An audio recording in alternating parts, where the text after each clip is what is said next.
Selamat sore, salam sejahtera untuk kita semua. Salam, Om Swastiastu, Namo Buddhaya, salam kebajikan. Demikian yang saya hormati, saya banggakan, saya cintai bahwa Kepala Kantor Kementerian Agama Republik Indonesia Provinsi Sumatera Selatan,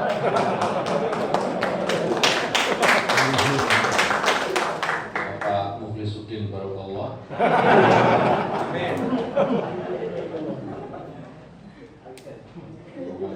sudah jadi ikon ya, jadi pasti Barokallah gitu ya. Ya memang ini antara kepala kantor dan pelawak ada bedanya. Memang seringkali gaya seperti ini yang justru bisa mencairkan hubungan ya, hubungan antara sama umat beragama. Jadi gaya-gaya Pak Mukhlisuddin ini saya kira pas untuk bukan hanya di Sumatera Selatan, mungkin di Aceh juga pas.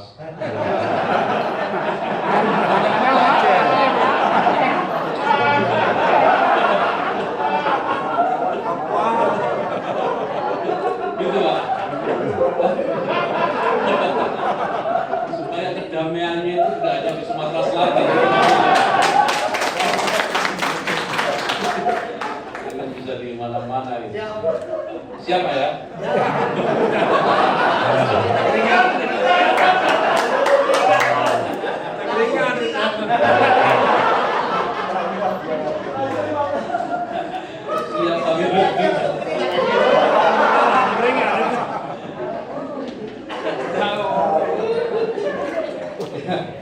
Para tokoh agama, para pemuka agama yang saya hormati dan saya banggakan, alhamdulillah Bapak-bapak sekalian, Bapak Ibu sekalian berkenan hadir di kantor Kementerian Agama ini saya kira meskipun mungkin bukan yang pertama kali, tapi ini sungguh saya merasa bahagia sekali sore hari ini kita bisa ketemu di sini dan mudah-mudahan ini bukan pertemuan pertama dan terakhir.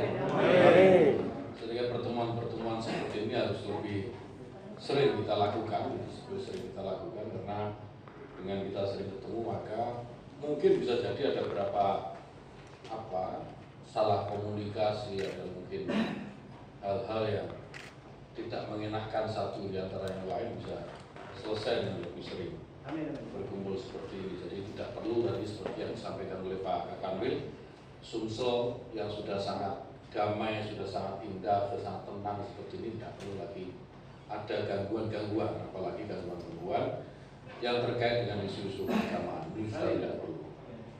Yang saya hormati, ini tentu jajarannya Pak Kanwil, seluruh Kepala Kantor Kementerian Agama Kabupaten Kota Sumatera Selatan. Ini lengkap ya, 17 ya? 17 lengkap. Ini jauh-jauh ya. Berangkat dari jam berapa juga? Dari ujung yang paling jauh itu mana? Berapa lama Pak perjalanan? 8 jam. Oh, itu sudah sampai Jakarta Pak. Iya kan, sudah sampai Jakarta ya. Terima kasih Pak. Dedikasinya, kecintaannya kepada Pak Kanwil memang luar biasa. Nanti kalau Pak Kanwil ke Aceh bisa ikut.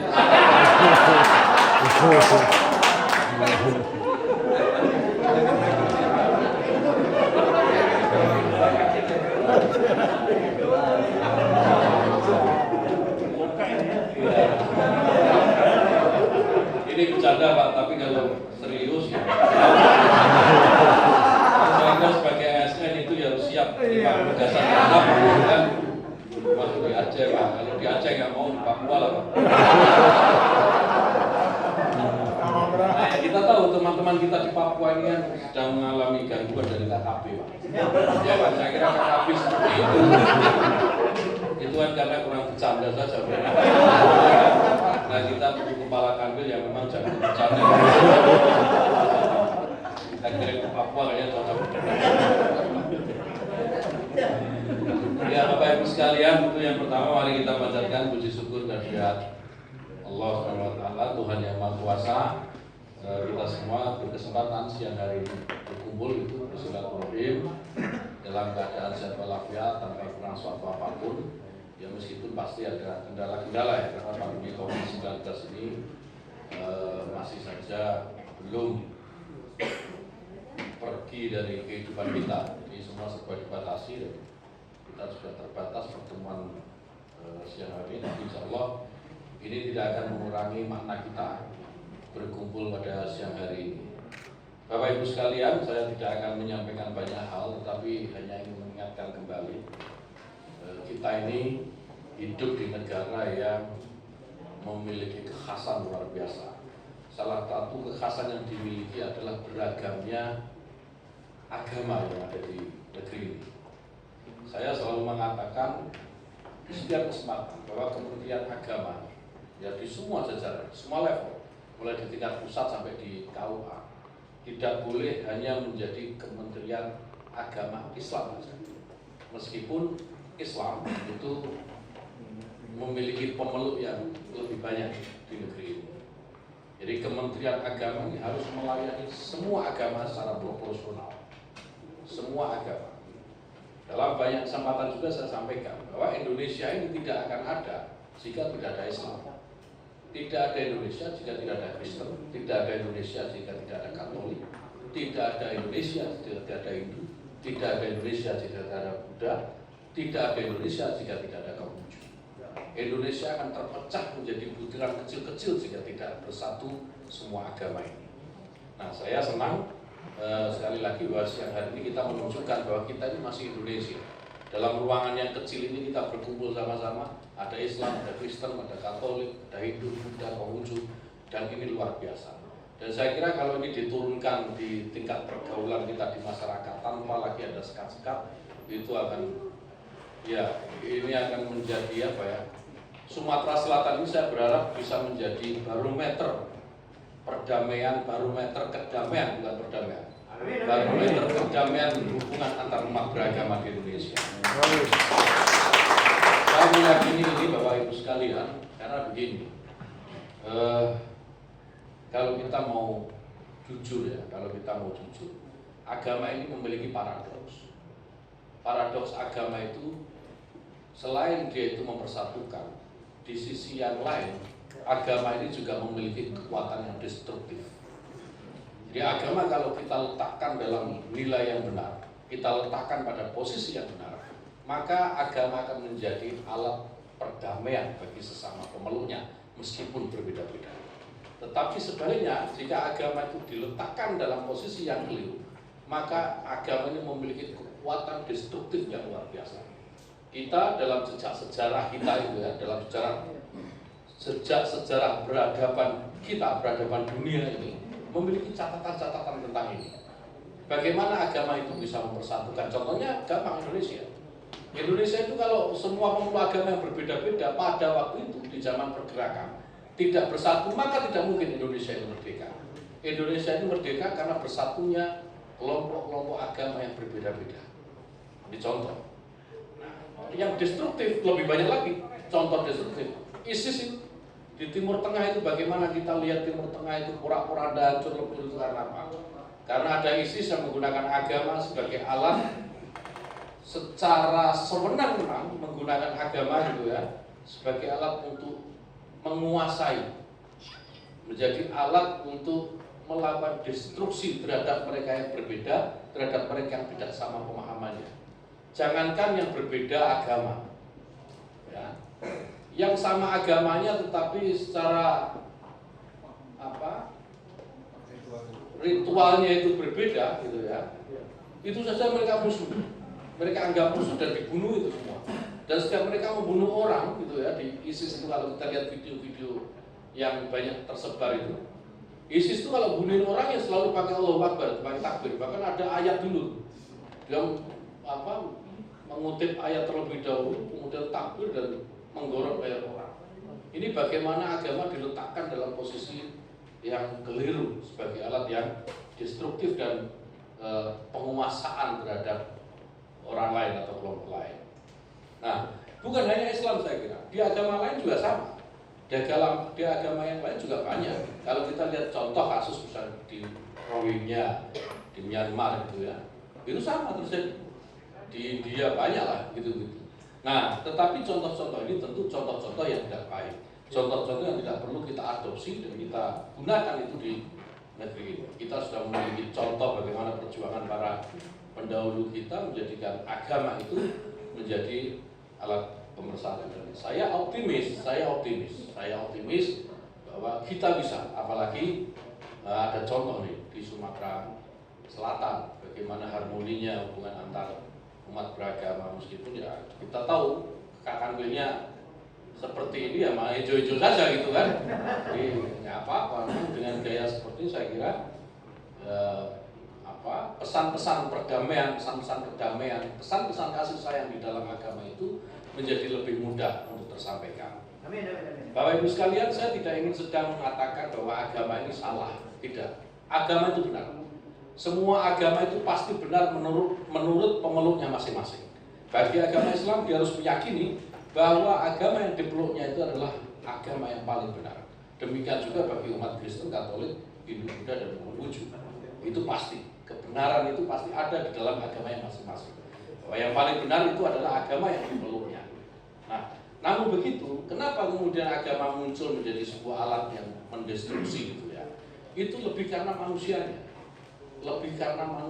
Bukan karena agamanya. Agama itu sudah benar. Manusianya yang seringkali itu keliru menerjemahkan agama ini seperti apa. Nah, saya kira ini menjadi tugas kita semua, apalagi para tokoh agama ini, untuk menjelaskan kepada para jamaat, kepada jamaahnya bagaimana agama itu seharusnya berfungsi. Tidak ada agama yang mengajarkan perpecahan, tidak ada satupun agama, saya yakin. Tidak ada satu agama pun yang mengajarkan kebencian satu dengan yang lain. Semua agama pasti mengajarkan kasih sayang.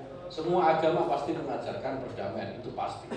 Kalau di dalam Islam, di dalam agama saya ini Islam, bahkan gitu ya, bahkan Islam itu diturunkan, agama Islam ini bukan untuk membentuk norma baru, bukan diturunkan, bukan untuk membentuk norma-norma baru. Jadi Islam itu diturunkan untuk menyempurnakan norma atau akhlak yang sudah ada. Ya, innama bu'itsu liutammima makarimal akhlak. Itu artinya Islam ini mengakui bahwa sebelum Islam diturunkan itu sudah ada akhlak-akhlak sebelumnya, sudah ada norma-norma sebelumnya. Ya, kemudian Islam turun dan menyempurnakan akhlak itu. Jadi bukan membentuk akhlak baru. Saya yakin agama-agama yang lain pun demikian. Ya, agama-agama lain demikian, sehingga bisa beradaptasi dengan lingkungannya, bisa beradaptasi dengan budaya di sekitarnya. Ya, Islam, Kristen, Katolik, Hindu, dan Buddha itu lebih mudah diterima di dalam masyarakat karena memang datang untuk menyempurnakan nilai-nilai yang sudah ada, bukan membentuk nilai baru sehingga orang memaksakan diri gitu, memaksakan harus begini agamanya, kalau nggak begini berarti salah. Nah, ini saya kira ini justru menolak hal yang sebenarnya dimaksudkan terhadap agama itu sendiri. Bahwa agama datang untuk menyempurnakan norma-norma yang sudah ada, bukan membentuk norma baru. Nah, saya kira kalau begini ini menjadi kesadaran kita semua bersama, Bapak Ibu sekalian, ya kita akan beragama lebih indah, kita beragama lebih enak, itu beribadah pun lebih tenang.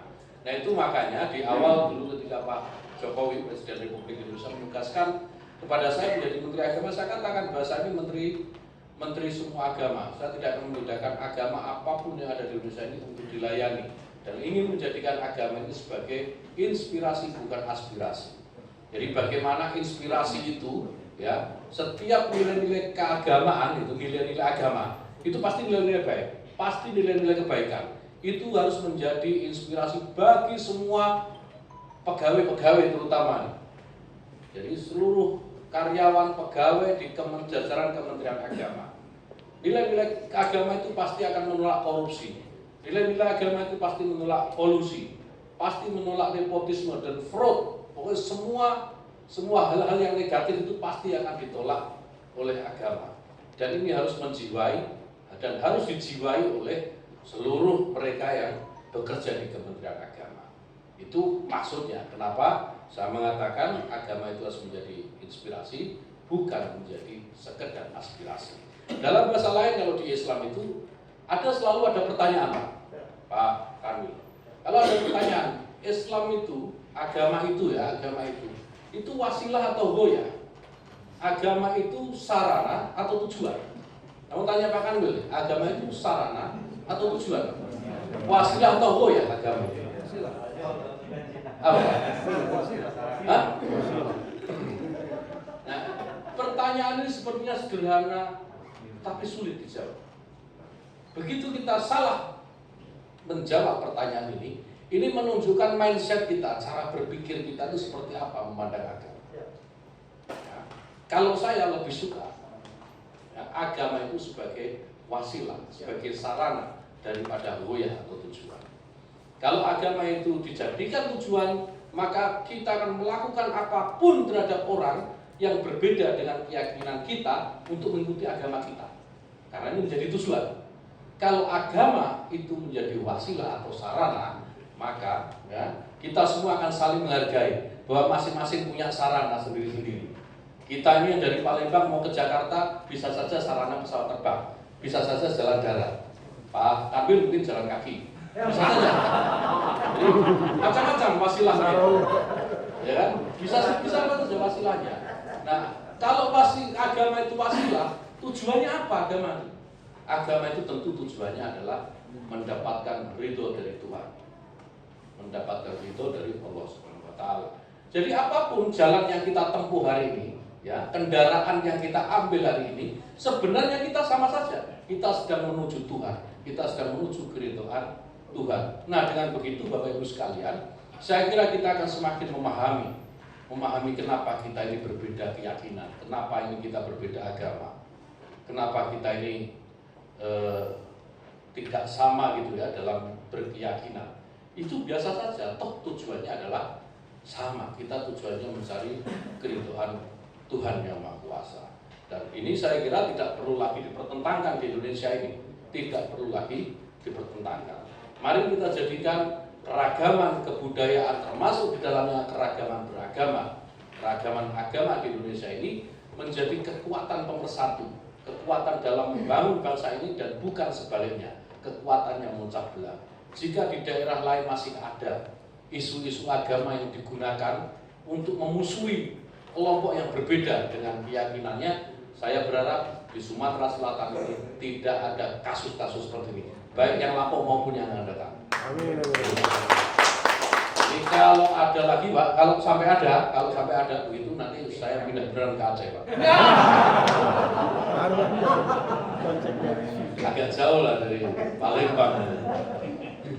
Tolong dijaga tentu dengan bersama-sama dengan tokoh agama. Saya senang semua hadir di sini lengkap, dan mudah-mudahan di tingkatnya lebih bawah di kantor Kementerian Agama Kabupaten hal-hal semacam ini juga bisa dilakukan. Sering berkumpul, tidak ada salahnya berkumpul, tidak ada salahnya. Dan untuk itu Kementerian Agama juga tidak hanya ngomong Pak. Kita ini di Kementerian Agama juga tidak hanya ngomong. Kita sedang melakukan transformasi KUA ya, kita sebut ini transformasi KUA yang dulu lebih banyak melayani kepentingan umat Islam. Ke depan kita akan merubah, mentransformasikan KUA menjadi kantor urusan semua agama. Jadi semua agama bisa terlayani di KUA ini. Kita Pak Bowo, kita sedang melakukan piloting di 6 KUA ya.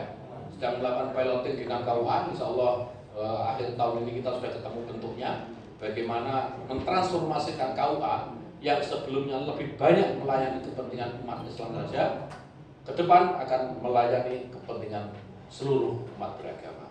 Nah, tentu dukungan Bapak Ibu sekalian dan doa restu para tokoh agama ini bisa mempercepat ikhtiar kita untuk membuat Kementerian Agama utamanya ini dan secara umum bangsa Indonesia menjadi lebih baik dan sesuai dengan apa yang dulu dicita-citakan oleh para founding fathers, oleh para pendiri bangsa. Indonesia ini diciptakan, didirikan, dideklarasikan, diproklamasikan oleh para founding fathers itu dulu itu ya memang untuk mewadahi seluruh warga negara yang berbeda keyakinan, berbeda suku bangsa, berbeda agama dan seterusnya.